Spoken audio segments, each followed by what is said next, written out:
I know those eyes. The billionaire's voice trembles, cutting through the elegant gala like a blade. Two little girls in matching dresses turn curious gazes his way, eyes that hold a truth he can't ignore. In that instant, the fortress he built on wealth and control begins to crumble. Who are they to him? And what did he sacrifice to keep his hands clean all these years? This is the story of a man forced to confront the truth he tried to bury, and a family he might lose forever if he can't prove he's worthy. If you're ready for a journey of secrets, redemption, and the raw fight to reclaim love, stay with us until the end. Don't forget to subscribe for more powerful stories like this, and tell us where you're watching from in the comments. Your voice matters here. Let's begin. Ethan Caldwell stood at the window of his penthouse, high above San Francisco's shivering skyline, the fog rolling in like a silent judgment. He pressed his palm against the cold glass. The city glowed beneath him, sharp, dazzling, indifferent, just like he'd built himself to be. Inside, the space was an icebox of modern perfection, gleaming steel, black marble, leather furniture arranged with the precision of a chessboard, no toys on the floor, no stray shoes, not a single photo of family, save one professional shot of him shaking hands with a senator, framed in silver on the mantel. His breath fogged the glass for an instant before vanishing. Like warmth had no permission here. He turned, jaw tight. The hush of the room pressed in on him. Even the ticking clock sounded like an accusation. Margot, his assistant of 14 years, waited by the door. She was as composed as always, hair in a silver bun, wearing a dark suit that seemed to absorb the light. Her eyes were steady, but there was something there tonight, a hesitation. "Mr. Caldwell," she said, voice controlled, but softer than usual. "It's nearly time. The car's waiting." Ethan adjusted his cufflinks. They gleamed with his initials, a mark of ownership, control. He liked that, or had. "Right," he murmured, but he didn't move. Margot didn't either. She cleared her throat. "This also came for you." She held out a pale envelope. He eyed it like it was a snake. "Who sent it?" Her mouth tightened. "Brooks and Nguyen Law. Marked personal. Helena." The name crawled under his skin. His heart thudded once, heavy, painful. He took the envelope, feeling the thick paper bite his fingertips. He didn't open it. He slid it into the inner pocket of his tailored jacket, like a man hiding a weapon from himself. Margot didn't look away. "Sir, they said you should see it before tonight." He gave her a thin smile that didn't reach his eyes. "Did they? Tell them I'm very busy. I'll read it later." She flinched, just a flicker. She'd served him long enough to see through the facade, but she didn't argue. He swept past her, shoes silent on the polished floor. The corridor to the private elevator was lined with abstract paintings. Expensive, meaningless. He barely glanced at them. Inside the elevator, his reflection stared back. Immaculate, rich, alone. He pressed the button. The doors closed with a whisper, sealing him in. The envelope burned against his ribs. Below, the city waited for him with open jaws. He sat in the back of the town car, rain streaking the tinted windows like tears he refused to shed. The driver didn't speak. Ethan didn't want him to. Instead, he watched the city blur past. Homeless tents under the overpass, glittering new condo towers, billboards screaming about tech revolutions. He owned a piece of it all, but none of it felt real. He reached inside his jacket. His fingers found the envelope again. He squeezed it. Hard enough to crumple the edge, but he didn't open it. Helena Brooks. He hadn't said her name in years, not out loud. She had been the only one who ever challenged him, the only one who called him out on the bullshit, and he'd let her go. He remembered her eyes fire and hurt, her voice the night she left. "I won't raise children in this cold." But there hadn't been children. Had there? No. He shut the thought down, ruthlessly. The car slowed in front of the Fairmont. Golden lights spilled onto wet pavement. Umbrellas clustered like black flowers as valets scrambled. Cameras flashed. He straightened his tie, forced his breathing to be even. The driver opened the door. Ethan stepped out into the night, into the glare of cameras and applause. He smiled. It was a weapon. Inside, the ballroom was a cathedral of wealth, crystal chandeliers, Marble pillars, waiters gliding with silver trays, jazz humming through the air like an expensive promise. He handed off his coat, let them fuss. He liked that they fussed. It reminded him he was untouchable. At least he had been. His mother, Evelyn Caldwell, found him first. She was as regal as ever in a black velvet gown, hair in a perfect chignon. Her eyes, glacial blue, sized him up in an instant. "Ethan," she said approvingly, "you're late." "Board meeting ran over," he lied easily. She gave a polite laugh that could cut glass. His father, Gregory Caldwell, hovered behind her like a pale shadow, drink in hand, saying nothing. Ethan didn't miss the way Evelyn's eyes scanned the room, calculating, judging. "We'll be dining with the Wainwrights," she announced. "You'll sit next to their daughter. She's charming, very connected." Ethan's jaw tightened. He let the comment hang. He didn't want their plans for him tonight. He didn't want any of it. But he played along, because that's what he did. He was good at it. The host raised a glass. "To the men and women changing the world," applause thundered. Ethan lifted his champagne, drank. The bubbles tasted like acid. Somewhere beneath the music, the laughter, the ritual of rich people congratulating themselves, he felt the envelope pressing into his chest. Helena's name was like a brand on his ribs. Why now? He felt it like a threat. He drifted through conversations with senators, VCs, and influencers, smiled, nodded, made deals in 5 sentences. But every time he caught his reflection in the dark glass, the mask slipped for a fraction of a second. The city lights behind him looked like a prison of diamonds. He paused near the window, alone for a moment. He pulled out the envelope, traced his thumb over the seal, Brooks and Nguyen. He wanted to rip it open, demand answers, but he didn't. Because answers meant losing control. He shoved it back in. Margot's words echoed. "You should see it before tonight." He turned, surveying the room. All these people, all this power, and one letter threatened to bring it down. The band struck up something slow and mournful. He closed his eyes. Helena had loved this kind of music. Billie Holiday, Nina Simone. He remembered dancing with her in a tiny mission apartment, both barefoot, her laughter warm against his neck. He opened his eyes. The laugh was gone. The apartment was gone. All that was left was this. Cold, empty, controlled. He drained his glass, set it down, and made himself smile. The ballroom was a furnace of light and polished laughter. Crystal chandeliers rained brilliance onto marble floors, casting reflections like knives across the sea of tuxedos and sequined gowns. Waiters navigated the chaos with inhuman grace, balancing flutes of champagne and silver trays of hors d'oeuvres. No one would eat, but everyone wanted to be seen declining. Ethan Caldwell moved through it all like a man playing a role he'd long ago forgotten how to quit. His tailored suit sat on him like armor. His smile, razor-sharp and practiced, cut through every greeting, every handshake, every empty compliment. But the envelope in his jacket felt like a brand against his chest, burning with an accusation no amount of charm could extinguish. He drifted toward the bar, needing a moment alone. The bartender recognized him instantly, pouring a neat bourbon before Ethan even spoke. Ethan didn't thank him. He simply nodded and turned his back to the room, letting the dark liquor warm a throat gone tight. Behind him, laughter boomed. Music pulsed. A jazz quartet winding through old standards with predatory sensuality.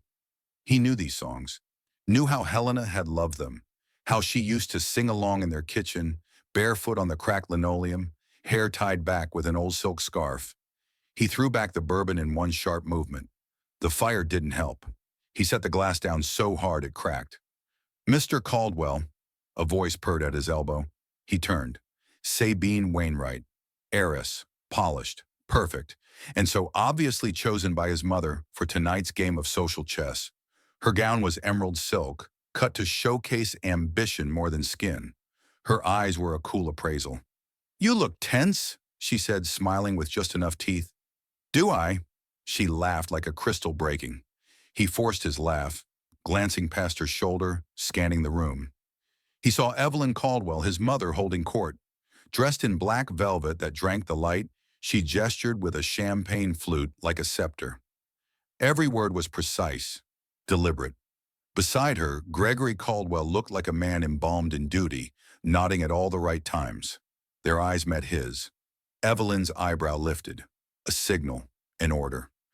He gave the barest nod, letting her know he saw her, that he understood. Sabine rested a hand lightly on his forearm. Your mother says we should talk. About investments. About us. He wanted to laugh or scream. Instead, he smiled. Not tonight. He gently extricated his arm, ignoring her sharp inhale. He moved past her without another glance. He felt the weight of eyes on his back, judgment sharp enough to draw blood. But he didn't care, because across the ballroom, just beyond the swirl of the waltz, he saw her, Helena Brooks. She stood near a display of auction paintings. The overhead lights carved gold into her rich brown skin. Her hair, once wild in his hands, was now pinned in elegant waves over one shoulder, catching the light like polished obsidian. But it wasn't just Helena. At her side stood two girls, identical, 6 years old, maybe 7. They wore matching navy dresses with silver ribbons. Their curls bounced when they turned, giggling, leaning into Helena's steady presence. But it wasn't the dresses, or the laughter, or the glow of family that gutted Ethan. It was their eyes, blue, sharp, pale blue that didn't belong to Helena at all. They were his. He couldn't breathe. He felt the blood drain from his face. The ballroom tilted. The jazz blurred to a nauseating hum. He tried to steady himself, hand gripping the edge of a high table. He heard himself whisper, "They have my eyes." The words tasted like rust. He looked at Helena. Her gaze was already locked on his. She'd seen him. Her spine went rigid. Her hand rested on each girl's shoulder, possessive, protective. She wasn't surprised. No, she was ready for this. The girls noticed his stare. One tilted her head, curious. The other fidgeted with her napkin, eyes darting but unafraid. He pushed through the crowd, unable to stop himself. A senator tried to catch his arm. Ethan shrugged him off like a coat. He reached them. Helena's smile was a mask of polished steel. "Ethan," she said, voice smooth as glass but hard enough to cut. He couldn't speak. His mouth opened, closed. Finally, voice ragged. "Are they?" She tightened her grip on them. "They're mine." His heart thundered. "They have my eyes," he repeated, voice breaking. The girl with the sketch pad, Amara he'd learned later, stared at him solemnly. "Mom, who's he?" Helena didn't flinch. "An old friend, sweetie, from a long time ago." It felt like being punched in the throat. He swallowed. "Helena," he tried again, "we need to talk." "Not here." "I need to know." "Not here." He heard the tremor under her control. He nodded slowly, seeing the fury in her eyes, the betrayal banked but alive. But then she surprised him. She fished in her clutch, pulled out a business card, and handed it to him with deliberate precision. "Tomorrow, call first." Their fingers brushed. Electricity. Memory. She pulled away instantly. He felt the hole she left behind. But before he could speak, he heard his mother's voice. "Ethan."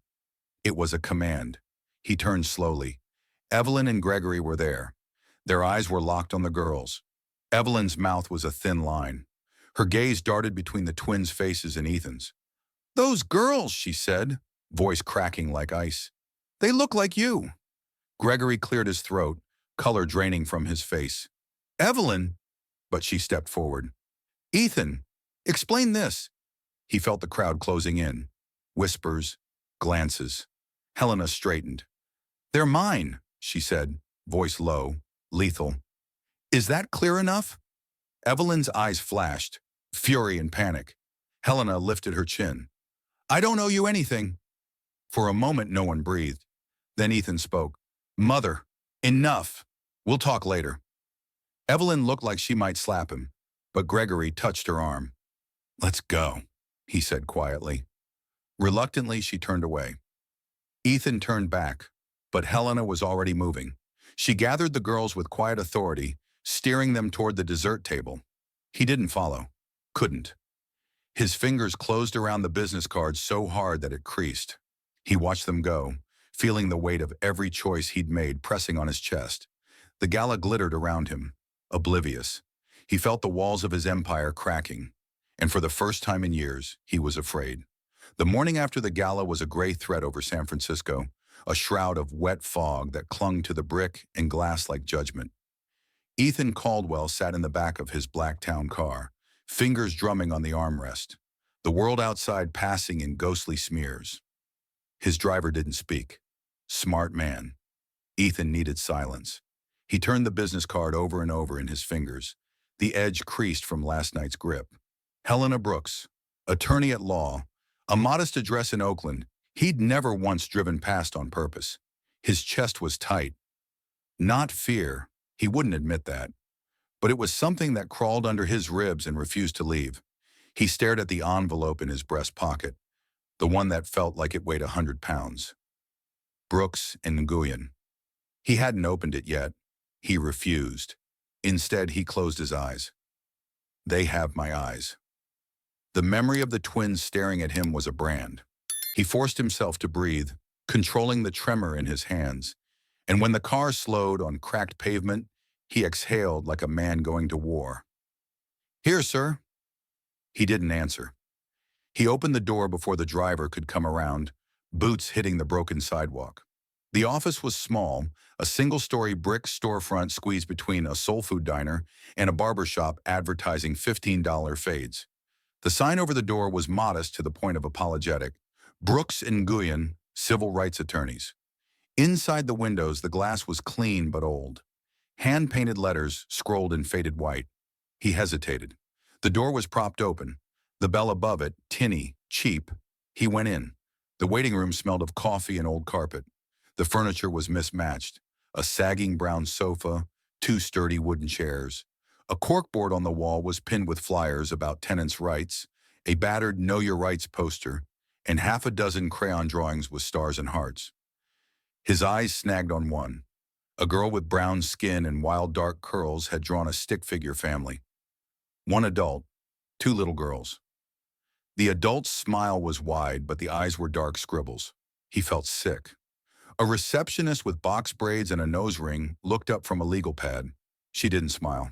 "Mr. Caldwell?" He nodded once. "Kurt. She's expecting you." He followed her through a narrow hall, lined with old case boxes and peeling paint.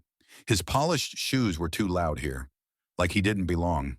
The door to Helena's office was open. She sat behind a worn wooden desk, cluttered with case files, legal pads, a chipped mug that read, "I fight for justice," and a child's drawing tacked to the wall behind her. The twins again, stick-thin and happy, holding hands. Helena Brooks looked up at him with unreadable eyes. Her hair was pulled back today, neat but defiant in its thickness, not tame so much as restrained for utility. Her skin glowed in the weak winter light coming through the blinds. She wore a tailored navy blazer, but there was nothing corporate about her. She was all sharp angles, steadiness, and something like exhaustion that refused to weaken her. "Ethan." His name sounded like a challenge from her lips. He didn't answer at first. He stepped inside, shutting the door behind him. The latch clicked with finality. "Sit," she said, cool as ice. He did, slowly. They stared at each other for a long moment. Finally, she spoke. "Say what you came to say." He swallowed. "They're mine." Her eyebrows arched, and she let out a humorless laugh. "They're mine," she corrected. "I carried them. I raised them. I love them." He set his jaw. "They have my eyes." Helena's face hardened. "Congratulations. You noticed. After 7 years. He felt the hit like a punch to the chest. "I didn't know." "Bullshit." She leaned forward, eyes gleaming like steel. "I tried. Calls, emails, letters." He shook his head. "No." She opened a drawer with angry force, rummaged, and tossed a stack of papers onto the desk. Certified mail receipts. Printouts of undelivered emails. "I kept records, because I knew one day you'd pretend you didn't know." His breath faltered. Helena's voice dropped, low and furious. "I wrote you, Ethan, over and over. You changed your number. You told your old assistant to block me. You made sure I couldn't touch your perfect little kingdom." His fingers twitched over the envelope in his pocket. He pulled it out. "This came last night." He placed it between them like a grenade with the pin pulled. She didn't flinch. "Open it," she said. He hesitated. "Do it," she snapped. He tore it open, hands shaking. The letter inside was short, her handwriting. "I'm pregnant. You deserve to know." He felt the words carve into him. His mouth went dry. He tried to speak. Failed. Helena watched him with eyes that glittered, but didn't weep. "I sent that 6 years ago. It came back to me marked refused. I didn't. You didn't want to know." His throat closed. "I was busy," he rasped. She laughed. It was a harsh, broken sound. "You were busy?" He looked around, desperate. The tiny office, the battered bookshelf. The corkboard was pinned with kids' drawings. "This is what you built while I was busy," he whispered. She didn't answer. He felt heat rise in his face. "You should have tried harder." Her expression went flat. "I was pregnant, alone. A black woman starting over in a city that eats women like me alive. I had twins to feed, rent to make, racists in my face in court, and landlords who wouldn't rent to me with babies crying in the background. But I made it work. For them." His fingers dug into the arms of the chair. He wanted to rage at her, at himself. Instead, he said, voice shaking, "I want to know them." Helena blinked slowly. "You don't get to want. You don't get to claim." She leaned back, folding her arms. "If you want in their lives, it's not about you. It's not your checkbook. It's not your name on a birth certificate. It's time. It's trust. It's showing up every day, even when it's hard." He nodded once. "I will." She didn't smile. "Words are cheap, Ethan." He dropped his gaze to the letter on her desk, his failure in black ink. When he looked back up, his eyes burned. "Then I'll prove it." Ethan Caldwell stared out across the bay as the fog rolled in, swallowing the skyline in pale smears. The wind off the water was cold, needling through his coat like he deserved it. He exhaled, watching his breath vanish. He was thinking about them. Amara's solemn eyes, so sharp they cut. Elise's restless energy. The way she clung to Helena's hand, but stared him down without fear. He remembered Helena's words. Words are cheap. He pressed his fingers against his eyes, trying to hold in the exhaustion. His phone buzzed in his pocket. "Margot." "Mr. Caldwell?" He cleared his throat before speaking. "Yeah. Sir, the vendor needs approval for next week's investor dinner." "Not now." A pause, she knew. Understood. He ended the call without saying goodbye. He turned back to the view, but all he saw was that cramped Oakland office. The chipped mug, the kids' drawings on the wall, the unflinching fury in Helena's face. He hadn't slept, because she was right. He hadn't even tried. He sat at his massive glass desk later that night. The city spread below like circuitry. He leaned forward, elbows on the sleek black surface. On the screen was the Southside Elementary School website. He scrolled through photos, bright bulletin boards. Classrooms are lined with art. A lump rose in his throat when he saw a snapshot of a school fair. In the background, there were two familiar curls, matching navy jackets. He zoomed in until the photo blurred. It was them. He lowered his head onto his folded arms. He had no right, but he needed a way in. He forced himself up. Hands shaking, he called the principal's office, leaving a message in the middle of the night. 2 days later, Ethan sat in the lobby of Southside Elementary. He felt out of place. He was used to boardrooms with leather chairs and glass walls. Here, the chairs were plastic, the floor was scuffed linoleum, and kids' artwork lined the walls in crooked rows of color and crayon. He shifted, suit creaking. The secretary eyed him. "Mr. Caldwell." He stood too fast. She handed him a clipboard. "Donation form. Anonymous, you said?" He nodded once. She didn't smile. She just took the check. He'd made it out to the school fund. Enough to buy new art supplies. Enough to fix their broken heater. He didn't want his name on it, but he wanted them to have something, especially Amara. He'd remembered her sketch pad, the way her fingers smudged charcoal on the napkin. He walked out into the cold, his heart hammering like he'd just been cross-examined. That night, he sat with Margot in his office. She laid out stacks of receipts, schedules, and investment projections. He couldn't focus. "Margot," he said finally. She paused, pen hovering. He met her eyes. "I need help." That stopped her. She set down the pen carefully. "What kind of help?" He swallowed. "They're 6. Twin girls. I don't know what they like. Margot's eyes softened. Just a fraction. She nodded. They don't want your money, Ethan. Kids want to be seen. He clenched his jaw. I want to see them. She scribbled notes. Art supplies for one, puzzles for the other. Small things. Don't make it look like a bribe. He watched her, grateful, helpless. She looked up. Do you want me to handle it? He shook his head. I'll do it. The next week, small packages arrived at Southside Elementary. No names, professional sketchbooks, sets of charcoal pencils for Amara, logic games, puzzle books, a small mechanical kit for Elise. He didn't sign the card, just wrote, I see you. He waited for a reaction. He never got one. No call, no thank you. Helena didn't reach out. He tried not to check his phone every hour, but he did. He sat in the dark, watching the city, wondering if the gifts were enough. They weren't. He knew it. When Helena finally called him, her voice was clipped. There's a Halloween fair at the school. They want to go. I don't want to do this alone. His heart lurched. He sat up straighter. Yes, of course. Don't make a scene. Helena. She hung up. The night of the fair was cold, wind gusting off the bay in salty bursts. Ethan left the Bentley at home. He walked the last block, the smell of kettle corn and carved pumpkins in the air. The schoolyard was alive, strings of orange lights. Kids in costumes shrieking with laughter. Parents huddled with coffee cups. He felt overdressed in a navy sweater and dark jeans. No suit, no armor. He scanned the crowd and saw them. Helena was in a battered leather jacket, hair loose, watching the twins with a hawk's focus. Amara was dressed as a painter, brush tucked behind her ear. Elise wore a lab coat 2 sizes too big, goggles perched on her head. His throat closed. He walked toward them. Helena saw him first. Her mouth twitched. Not a smile. You're late, he swallowed. Traffic, she snorted. Elise spotted him next. Mom, he's here. She bounded over, goggles bouncing. Ethan bent down awkwardly. Hi. She eyed him. Where's your costume? He blinked. I didn't know. She crossed her arms. That's lame.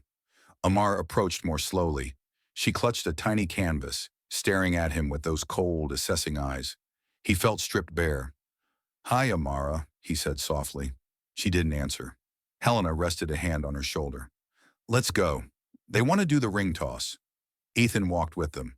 He bought extra tickets, held coats, clapped when Elise won a stuffed bat, got paint on his hands helping Amara mix colors. They didn't thank him, but they didn't pull away. Later, he stood to the side while Helena wiped sticky caramel off Elise's cheek. He watched her, her patience, her strength, their girls. He felt like an intruder in his own story, but he didn't leave. He wouldn't. He met Helena's gaze. She held it, and for a second, just a second, the fury faded. But it didn't vanish.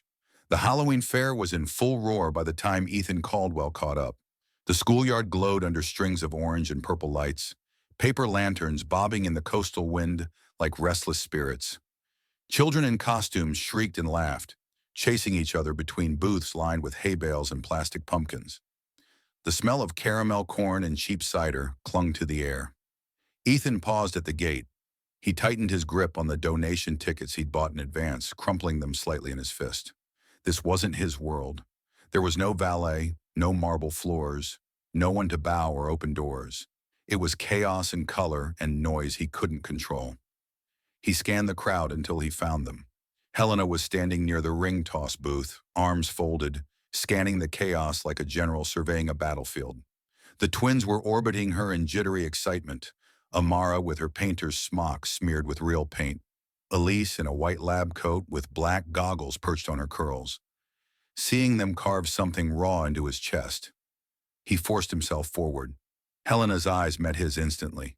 No surprise, no welcome, just measuring. You're late, she called over the din. He nodded stiffly. Traffic. She snorted, a sound that cut through him cleaner than any insult. Elise spotted him next and barreled toward him, goggles bouncing wildly. You came, she squealed. He felt a stupid grin crack his face. Of course, he said, voice thick. She stopped inches away and peered up. Where's your costume? He glanced down at his navy sweater and dark jeans, the most casual clothes he owned. I don't have one, Elise squinted. That's lame. He barked a short, surprised laugh. It felt good.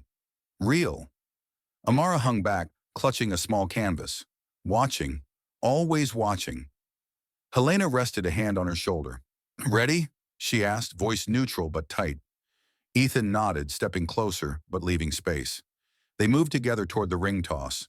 The line was long, crowded with impatient parents and sugar-charged kids. Elise bounced on her toes, humming to herself.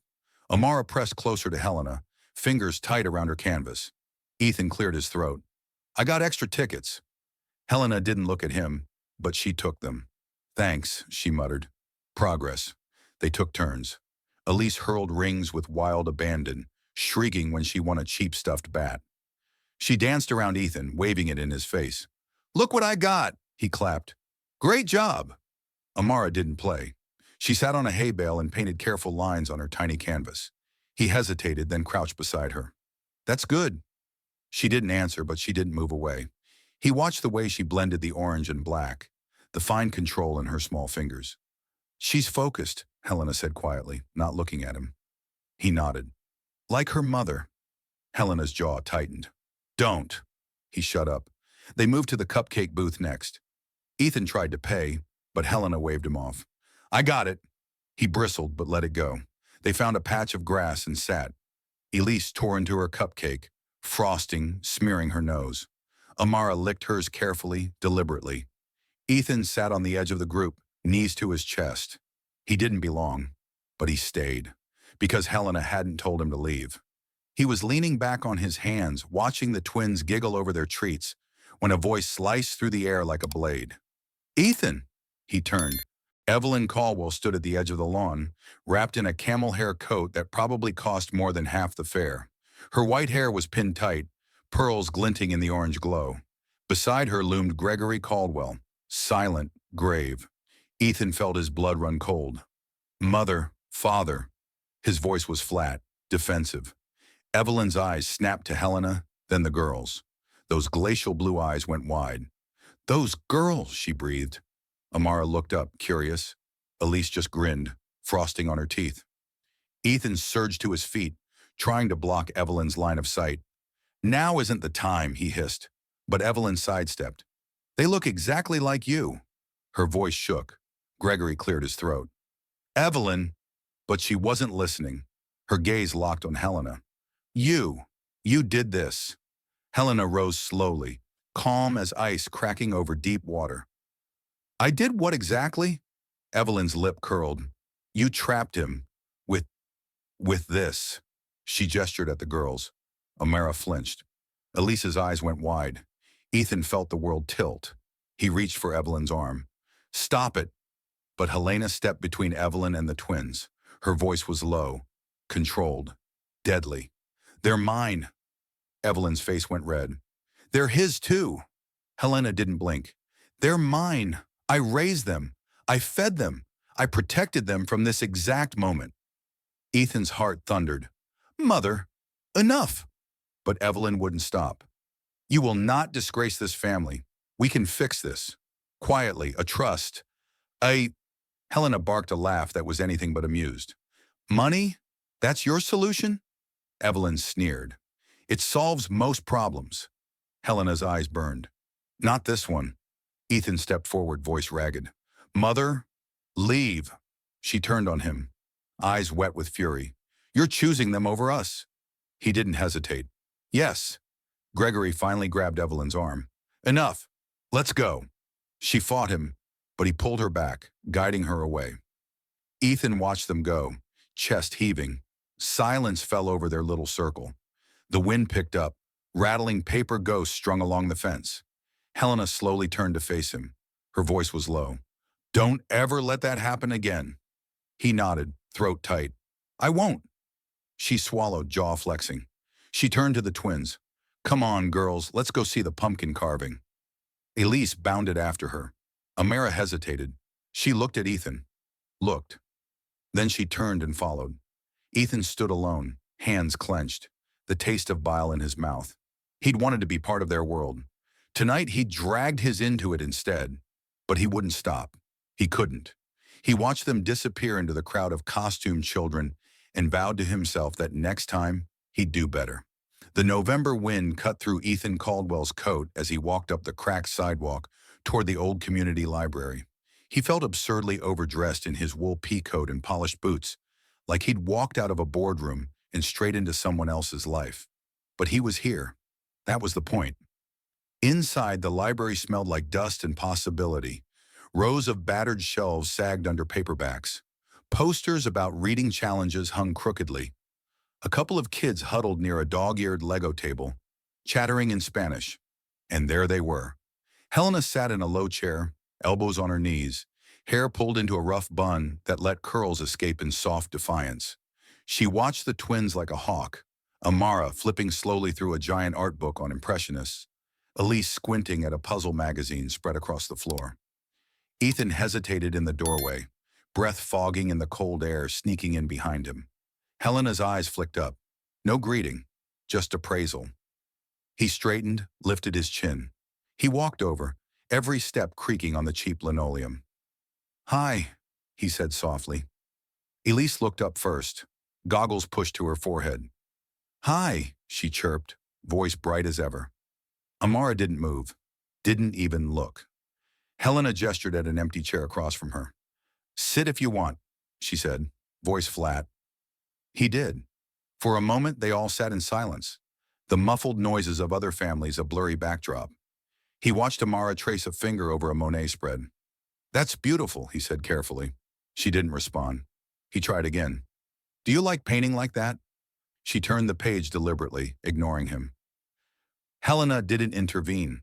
She watched him squirm, expression unreadable. Elise saved him. "Look," she shouted, waving her puzzle book. "I did it!" He leaned forward immediately. "You solved the whole thing?" She beamed. He matched her grin. "That's amazing, Elise. High five?" She slapped his palm so hard it stung. Helena's mouth twitched, almost a smile. Almost. They spent an hour there. Ethan watched Amara but didn't press again. He let Elise explain every puzzle. He listened. And when they got up to go, Amara finally met his gaze. Just for a second. He held his breath. Then she looked away, sliding her tiny paint-smeared fingers into Helena's hand. He exhaled slowly. The next outing was supposed to be easy. A playground. But it felt like a minefield. It was a battered city park in Oakland, monkey bars worn smooth by generations of kids. The grass was patchy, the benches rusty. Ethan hated it immediately. But the girls didn't care. Elise took off at a sprint, climbing everything in sight. Amara found a quiet spot under the slide with her sketchpad. Ethan sat beside Helena on the bench, their shoulders stiff, careful not to touch. "She doesn't talk to me," he said quietly, watching Amara sketch. "She doesn't trust you," Helena answered bluntly. He swallowed. "I'm trying."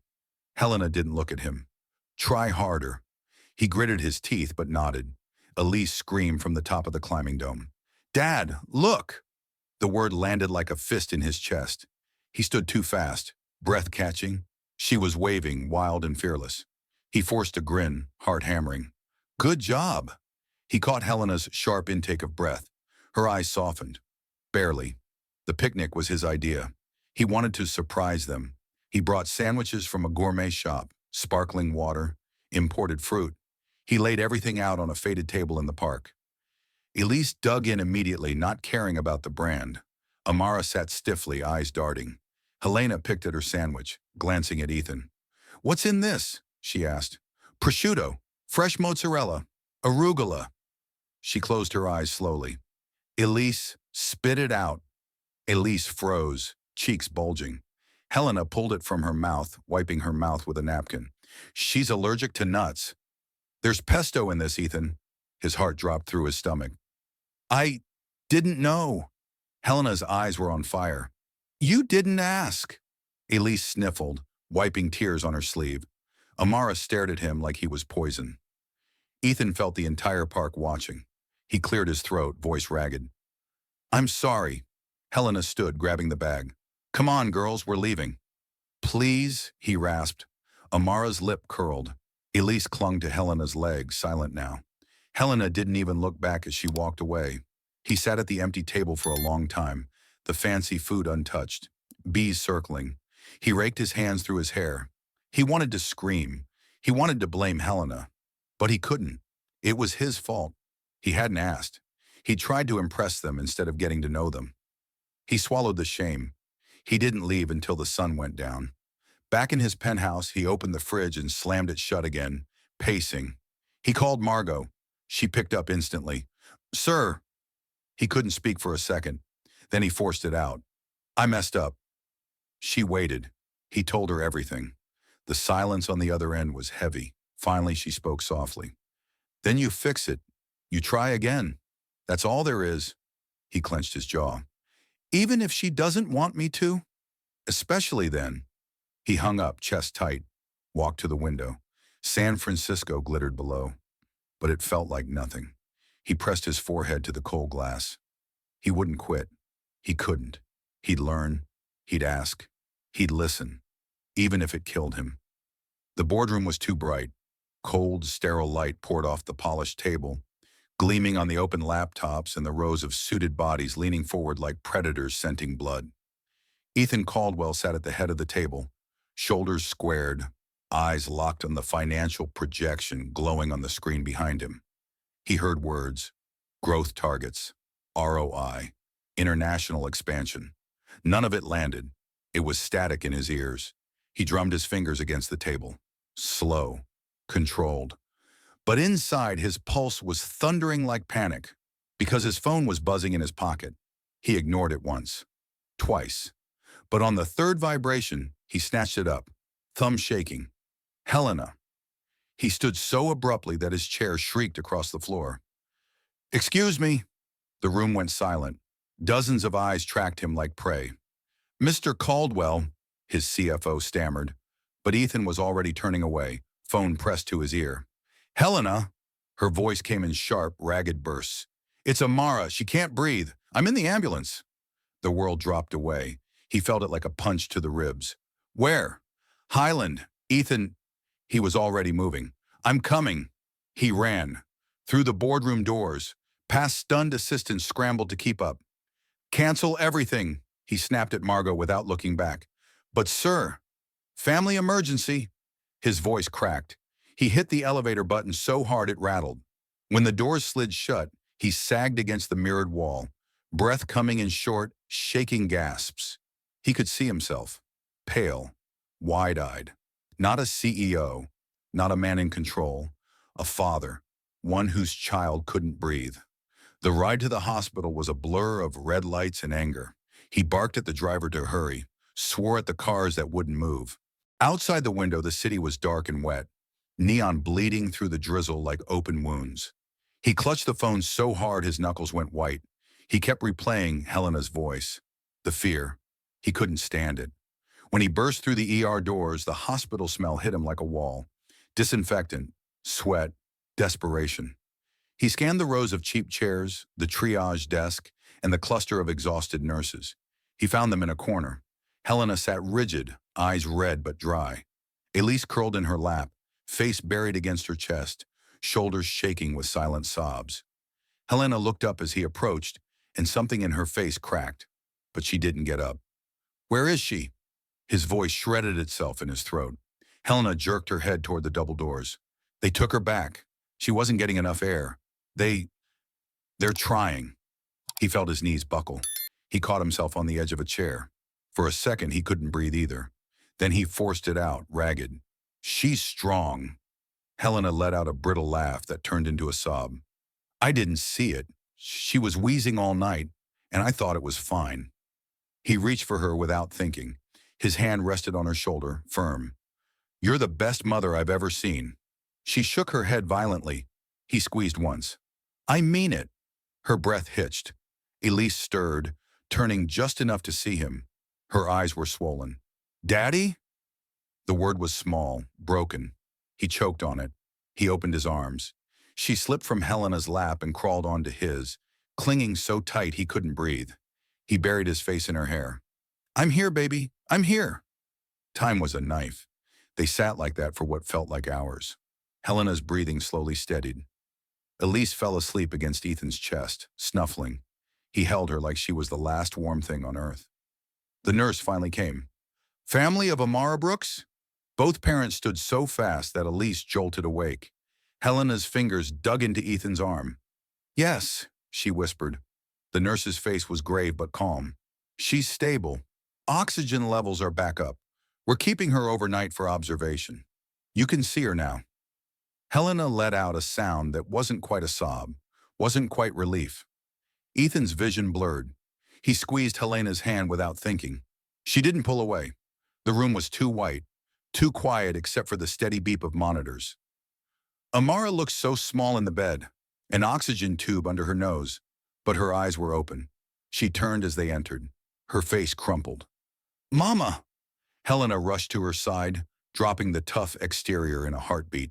She cupped Amara's cheek, kissed her forehead. I'm here, baby. I'm here. Ethan hung back, frozen. Amara's eyes flicked to him, wary, scared. He felt his chest split open. He swallowed. Hi, sweetheart. His voice cracked. She didn't answer. Helena turned, eyes wet but blazing. Come here. He hesitated. Ethan. She ordered it. He obeyed. He moved to the other side of the bed, heart in his throat. He reached for Amara's tiny hand. She let him. He closed his eyes, fighting tears. I'm here, Amara. I'm not going anywhere. She squeezed so lightly he almost didn't feel it. But he did.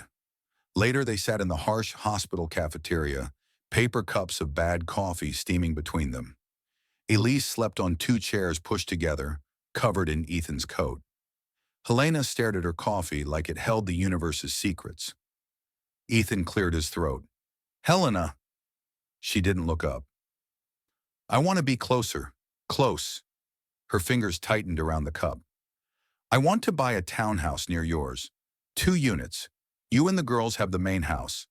I'll have the smaller unit. Separate. But there. She blinked slowly. It's a big step. I know. He forced the words out. It's not for me. It's for them. So if this happens again, I'm there. Her mouth trembled. She swallowed. Elise shifted in her sleep, mumbling. Helena reached for her instinctively. Finally, she met Ethan's gaze. I'll think about it. He nodded, throat burning. That's all I'm asking. Ethan Caldwell stood in the middle of the gutted townhouse, plaster dust swirling in the pale morning light.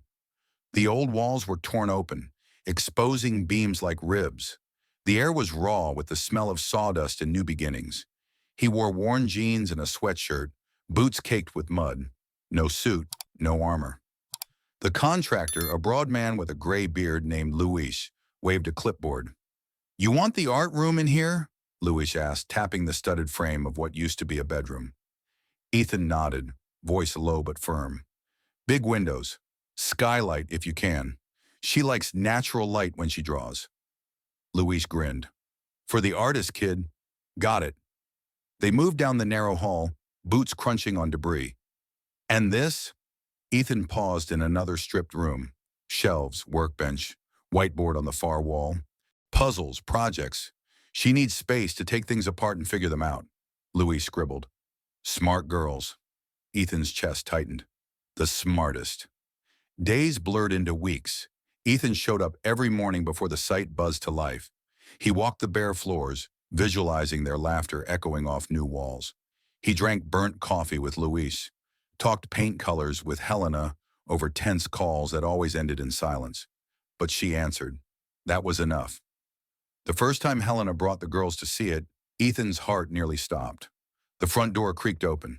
Amara peered in first, eyes suspicious. Elise barreled past her, goggles bouncing. Is it ours? Elise demanded. Helena shot Ethan a look. Part of it, Ethan said carefully. Amara hung back. Ethan crouched low. Come see your art room. She didn't move. Helena nudged her gently. Go on. Amara inched forward, fingers tight on Helena's sleeve. Ethan pushed the door open. The walls were a blank promise, but the big window spilled soft light onto the unfinished floor. Amara's breath hitched. She let go of Helena's arm and walked in alone. She turned in a slow circle, eyes wide. Elise raced in after her, arms spread. "This is so cool." Ethan let out a shaking breath. He met Helena's eyes. She nodded once. Later, they stood in what would be Ethan's side of the duplex. Smaller, plainer. Helena crossed her arms, scanning it critically. "No marble counters?" He shook his head. "Not the point." She arched an eyebrow. He held her gaze. "I want to be close, but not in your way. You have your home. I'll have mine. But if they need me, I'm here." Helena's mouth worked. Unsaid words caught in her throat. Finally, she looked away. "We'll see if it matters." He nodded. "That's fair." The day they moved in, Ethan barely slept. He stacked boxes, built furniture. Luis slapped him on the back at the end of the day. "You're gonna make it work, Jefe." Ethan forced a smile. "I don't know." Luis grinned wider. "That's how you know you're trying." The first night was silent, too silent. He sat on the edge of his narrow bed, staring at the thin wall that separated his space from theirs. He could almost hear them breathing. He pressed his palm to the drywall. "I'm here," he whispered. It was slow, painfully slow. Elise was the first to knock on his door. She held a logic puzzle in both hands and eyes bright. "Mom says you're good at these." He tried not to choke up. "Let's see." She climbed onto his couch without asking. He sat beside her, head bent close, her curls tickling his cheek as they solved it together. Amara took longer. She avoided him for days, brushing past like he was furniture. He didn't push. He just left a new set of charcoal pencils on her art desk when she wasn't there. No note, no demand. The next day, he found a single drawing on his doorstep. It was crude, but it was of him, standing next to her. He pinned it on his wall like it was the Mona Lisa. Helena noticed. One night she knocked, arms folded tight across her chest. "You're not buying them, you know." He looked up from the puzzle Elise had left behind. "I know." Her voice cracked. "They're starting to trust you." He swallowed. "Good." She lingered in the doorway. "They'll hurt you. They're kids. They'll test you." He nodded. "I know." Her eyes glistened. "Don't give up." He shook his head slowly. "Never." Margot called him late one night, worried about his reduced hours. He stood at the big window, city lights flickering. "I'm not quitting," he told her, "but I'm not letting them grow up thinking I'm too busy." Margot sighed. "About time." By December, the walls were painted and the shelves were full. Amara's art studio smelled of turpentine and potential. Elise's puzzle nook was cluttered with unfinished brilliance. He left them notes sometimes. "Proud of you. Good problem. Beautiful work." He signed them all the same. "Mr. James," because Helena asked him to wait before he claimed more. Christmas lights were tangled on their shared porch. They all fought to put them up, Elise shrieking with laughter. Amara carefully untangled each bulb. Helena's breath ghosted in the cold as she watched Ethan on the ladder. He caught her eye once. She didn't smile, but she didn't look away. That night he sat alone in his small living room, a cup of cheap hot chocolate cooling in his hand. He looked at the drawings and puzzles pinned on his walls, the only decorations he cared about. He didn't have them yet, not really, but they were letting him try, and that was enough to keep going. Ethan Caldwell stood at the edge of the rooftop terrace, hands braced on the cool iron railing. The San Francisco skyline glowed under a deep purple dusk, high-rises blinking like a million silent witnesses to everything he'd destroyed and rebuilt. The breeze off the bay was sharp, salt-laced, tugging at his hair. He inhaled it deeply, grounding himself. Behind him, the party was gathering momentum. String lights were draped in arcs over the space, warm and golden, throwing soft shadows across the rooftop's weathered brick. Paper lanterns bobbed on their cords. A jazz trio played in the corner, the saxophone notes curling like smoke in the chill evening air. Helena had chosen the colors. She was somewhere among the guests now, her voice low, calm, directing things with the quiet command she'd always possessed. He caught glimpses of her long hair loose, swaying as she turned, caught the gleam of her earrings under the lights. But the focus tonight wasn't on her, or on him. It was on them, Amara and Elise, 7 years old today. They darted among the clusters of family and friends, shrieking in matching lilac dresses, dark curls flying. Elise led the charge, face painted in tiger stripes, showing off the stuffed bat she refused to put down. Amara hung back more often, clutching a sketchbook in one hand, like armor. But there was a secret smile she let slip whenever someone praised her art station. He watched them, heart heavy and light at once. Luis was there with his wife, both beaming. Margot had come too, camera in hand, snapping shots when she thought no one noticed. Even his parents had come. That was the part he dreaded most. He turned, scanning the party. Evelyn Caldwell stood stiffly near the dessert table, pearls glinting against a soft gray sweater she'd chosen instead of the formal gowns she loved. She was helping Amara arrange her drawings so the wind wouldn't catch them, murmuring words Ethan couldn't hear. Gregory, usually statuesque and silent, was crouched on old knees by Elise's puzzle table, reading clues out loud and chuckling at her unstoppable chatter. Ethan almost laughed. Almost. He took another breath. The girls deserved this. He caught Helena watching him, their eyes locked over the crowd. She didn't smile, but she didn't look away. Cake time came like a storm. The jazz trio softened to a hush. Conversations died. A giant vanilla sheet cake covered in piped lilac stars was carried to the center table. Helena lit the candles carefully, her face illuminated in flickering orange. Ethan stood on her other side, holding Elise's shoulder to keep her from bouncing off the roof in excitement. Amara watched the flames with solemn wonder. "Make a wish," Helena murmured. Elise squeezed her eyes shut immediately. Amara hesitated, glancing at Ethan. He nodded once, encouraging. She closed her eyes. They blew the candles out together. The cheer that went up rattled the windows. Later, when cake crumbs stuck to every surface and kids ran sugar drunk, Ethan found himself alone with the twins for a moment by the railing. He crouched so they were eye level. He cleared his throat. "You know, I wasn't sure I'd be here for this." Elise blinked. "Why not? It's our party." He smiled, wincing a little. "I know, but I didn't always make the right choices." Amara frowned. "Like what?" He swallowed. "Like thinking my work was more important. Like forgetting how to be part of a family." Elise stuck out her tongue. "That's dumb." He barked a laugh, heart clenching. "Yeah, it was."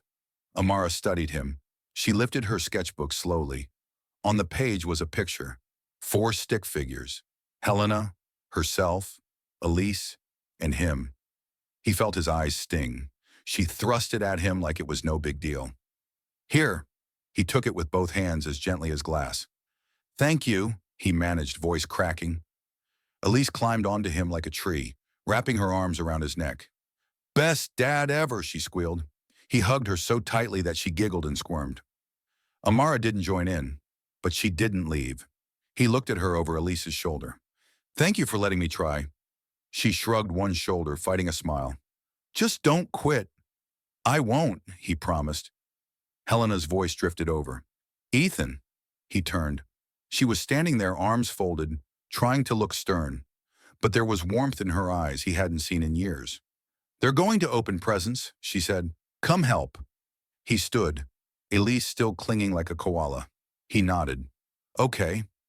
He started toward her, stopped, looked back at the skyline one more time, at the city that had eaten him alive and spat him out, and he let it go. Presents were chaotic, ribbons everywhere, screams of delight. Helena sat on one side, guiding things with calm authority.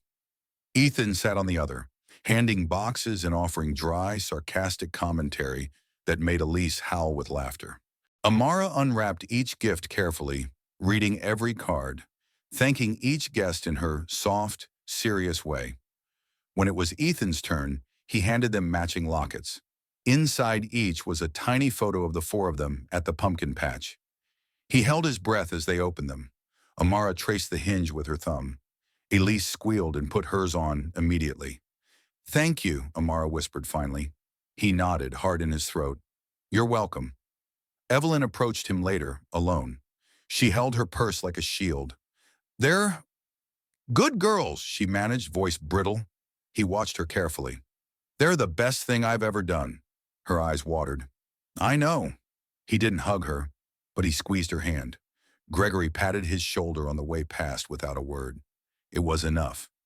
As the night ended, Fireworks from another party lit the sky in bright, careless bursts. The twins shrieked in unison, clapping. Helena drifted to Ethan's side, her shoulder brushing his. He didn't move away. She looked up at him. They love you, you know. He swallowed hard. I'm trying. She shook her head slowly. You're doing it. He let out a breath he didn't know he was holding. He looked at his daughters silhouetted against the starlight and explosions. And for the first time in years, he felt whole. Thank you for staying with us through this heartfelt journey. If this story moved you or reminded you of your own family's challenges and triumphs, we'd love to hear your thoughts in the comments. Tell us what part resonated most, or simply let us know where you're listening from. Don't forget to subscribe so you won't miss our next story. Your support means everything. Until next time, take care and keep believing in second chances.